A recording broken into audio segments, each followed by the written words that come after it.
35 വയസ്സ് പ്രായമുള്ള Dani Welbeck, അതുപോലെ തന്നെ 36 വയസ്സ് പ്രായമുള്ള ജോർഡൻ ഹെൻഡേഴ്സൺ, ഇങ്ങനെയുള്ള സൈനിങ്ങുകൾ, അതായത് 35-36 വയസ്സുള്ള പ്ലെയേഴ്സിന് സൈൻ ചെയ്യുന്ന ചെൽസിക്ക് എന്താ വട്ടായോ എന്ന് ചോദിക്കുന്ന പല ആളുകളെയും കാണാൻ പറ്റുന്നുണ്ട്. അവർക്ക് വേണ്ടിയുള്ള ഒരു വീഡിയോ ആണ് കേട്ടോ ഇത്. അപ്പൊ അങ്ങനെയുള്ള ആൾക്കാരിലേക്ക് ഈ ഒരു വീഡിയോ എത്തിക്കാൻ ശ്രമിക്കുക. പിന്നെ ചാനൽ ഒന്ന് സബ്സ്ക്രൈബ് ചെയ്തിട്ട് നമ്മൾ സ്ഥിരമായിട്ട് വീഡിയോസ് ആയിട്ട് വരുന്നതായിരിക്കും. ഇവിടെ നമ്മൾ മനസ്സിലാക്കേണ്ട ഒരു കാര്യം, ചെൽസി താരങ്ങളുടെ ആവറേജ് ഏജ് ആണ് 21.9 ചെൽസിയുടെ ആവറേജ് ഏജ് എന്ന് പറയുന്നത്. 21.9. ഒരു പ്രീമിയർ ലീഗ് ക്ലബ്ബ്, പ്രീമിയർ ലീഗിലെ ഒരു ബിഗ് ക്ലബിന്റെ ഏജ് ആണ്, ആവറേജ് ഏജ് 21.9. സാധാരണഗതിയിൽ നമ്മൾ നോക്കുമ്പോൾ ഒരു യങ് പ്ലേയേഴ്സ് എല്ലാം വെച്ചിട്ടുള്ള ഒരു സ്ക്വാഡ്, അതുപോലെ തന്നെ ഒരു 30 വയസ്സിന് മുകളിൽ പ്രായമുള്ള എക്സ്പീരിയൻസ്ഡ് പ്ലേയേഴ്സ് മാത്രമുള്ള ഒരു സ്ക്വാഡ്, ഇങ്ങനെ രണ്ട് സ്ക്വാഡ് എടുക്കുക. ഈ രണ്ട് സ്ക്വാഡിനേക്കാൾ ഫാർ ബെറ്റർ പെർഫോമൻസ് നടത്തും ഈ രണ്ട് കാറ്റഗറി പെടുന്ന പ്ലേയേഴ്സിനെയും മിക്സ് ചെയ്തൊരു സ്ക്വാഡ്. അതായത് യങ് പ്ലേയേഴ്സും ഉണ്ട്, എക്സ്പീരിയൻസ്ഡ് ആയിട്ടുള്ള പ്ലേയേഴ്സും ഉണ്ട്. ഇവർ രണ്ടുപേരും മിക്സ് ആയിട്ടുള്ള ഒരു സ്ക്വാഡ്. പല ടീമുകളും അങ്ങനത്തെ ഒരു സ്ക്വാഡ് ബിൽഡ് ചെയ്യാനായിരിക്കും ശ്രമിക്കുക. എന്നാൽ ചെൽസി മൊത്തത്തിൽ ഒരു യങ് പ്ലേയേഴ്സിനെ വെച്ചൊരു സ്ക്വാഡ് ബിൽഡ് ചെയ്തു. അവരുടെ പെർഫോമൻസിനെ അത് ബാധിക്കുന്നത് നമ്മൾ കണ്ടു. സൂപ്പർ പ്ലേയേഴ്സ് ചെൽസിയിലുണ്ട്, സൂപ്പർ ടാലന്റഡ് ആയിട്ടുള്ള പ്ലേയേഴ്സ് ചെൽസിയിലുണ്ട്. പക്ഷെ അവിടെ ഇല്ലാത്തത് എന്താണെന്ന് വെച്ച് കഴിഞ്ഞാൽ എക്സ്പീരിയൻസ് അവിടെ ഇല്ല. അവിടത്തെ ആ ഒരു എക്സ്പീരിയൻസിന്റെ കുറവാണ് ഇപ്പോൾ ചെൽസിയുടെ കോച്ചായിട്ടുള്ള സാബി അലൻസോ പരിഹരിക്കാൻ ശ്രമിക്കുന്നത്.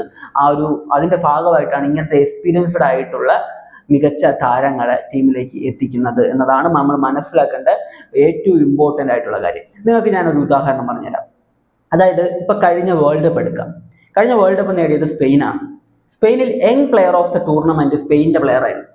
അതായത് അവിടെ യങ് പ്ലെയർ ഉണ്ട്. പിന്നെ 19 വയസ്സ് കാറ്റഗറി നോക്കുകയാണെങ്കിൽ അവിടെ വേറെയും യങ് പ്ലേയേഴ്സ് ഉണ്ട്. ലാമിൻ യമാൽ നമുക്ക് പറയാൻ പറ്റും. അപ്പൊ അങ്ങനെ യങ് പ്ലേയേഴ്സ് അവിടെ ഉണ്ട്.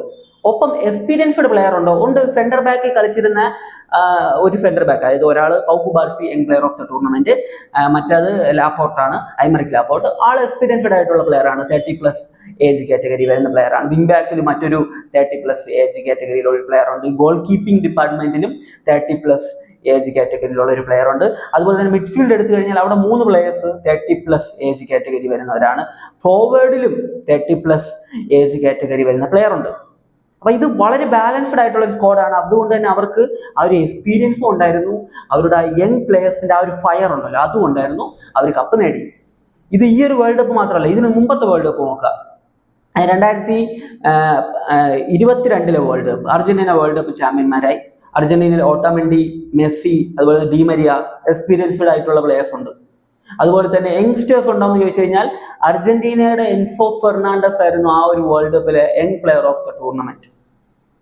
ഇനി ഇത് ഇവിടെ മാത്രമല്ല, 2018 വേൾഡ് കപ്പ് എടുക്കാം. 2018 വേൾഡ് കപ്പിലും ഫ്രാൻസ് ടീമിൽ എക്സ്പീരിയൻസ്ഡ് ആയിട്ടുള്ള പ്ലേയേഴ്സ് ഉണ്ടായിരുന്നു, യങ് പ്ലേയേഴ്സ് ഉണ്ടായിരുന്നോ? ഉണ്ട്. അവിടെ ആയിരുന്നു എംബാപ്പ ഉണ്ടായിരുന്നത്. എംബാപ്പയ്ക്കായിരുന്നു ആ ഒരു വേൾഡ് കപ്പിൽ young player of the tournament ലഭിച്ചിട്ടുണ്ടായിരുന്നു. ഇങ്ങനെ മിക്സഡ് ആയിട്ടുള്ള ഒരു സ്ക്വാഡാണ് എപ്പോഴും മികച്ചൊരു പെർഫോമൻസ് നടത്തുക. കമ്പാരിറ്റീവ്ലി, അതായത് നമ്മൾ താരതമ്യം ചെയ്യുമ്പോൾ യങ് പ്ലേയേഴ്സ് മാത്രമുള്ള ഒരു സ്ക്വാഡ് അല്ലെങ്കിൽ എക്സ്പീരിയൻസ്ഡ് പ്ലേയേഴ്സ് മാത്രമുള്ള ഒരു സ്ക്വാഡിനേക്കാൾ മികച്ച പെർഫോമൻസ് ഇങ്ങനത്തെ ഒരു സ്ക്വാഡ്, അതായത് ഇത് രണ്ടും കൂടെ മിക്സായ യങ് പ്ലേയേഴ്സും എക്സ്പീരിയൻസ്ഡ് ആയിട്ടുള്ള പ്ലേയേഴ്സും കൂടെ മിക്സായ ഒരു സ്ക്വാഡിന് ചെയ്യാൻ പറ്റും. അതാണ് റിയാലിറ്റി.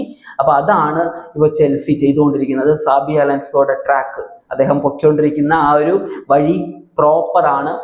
ചെൽസി ഫാൻസിനെ സംബന്ധിച്ച് വറീഡ് ആവേണ്ട ഒരു ആവശ്യവുമില്ല. ഇപ്പൊ കഴിഞ്ഞ സീസണിൽ തന്നെ പല ചെൽസി ഫാൻസും പറഞ്ഞൊരു കാര്യം ഉണ്ടായിരുന്നു, വെറും യങ് പ്ലേയേഴ്സിനെ വെച്ച് കളിക്കുന്നതാണ് ഇപ്പോഴത്തെ ഒരു പ്രശ്നം. കുറച്ചുകൂടെ എക്സ്പീരിയൻസ്ഡ് ആയിട്ടുള്ള പ്ലേയേഴ്സിനെ കൊണ്ടുവന്നു കഴിഞ്ഞാൽ അത് ടീമിന് വലിയ രീതിയിൽ ഗുണം ചെയ്യുമെന്നത്. അപ്പൊ അത് തന്നെയാണ് ഇപ്പൊ ചെയ്തുകൊണ്ടിരിക്കുന്നത്. അപ്പൊ നിങ്ങളുടെ അഭിപ്രായങ്ങൾ നിങ്ങൾ കമന്റിൽ പറയാൻ. മറ്റൊരു വീഡിയോ കാണുന്നതായിരിക്കും. ബൈ ബൈ വിത്ത് ഫുട്സാപ്പ്.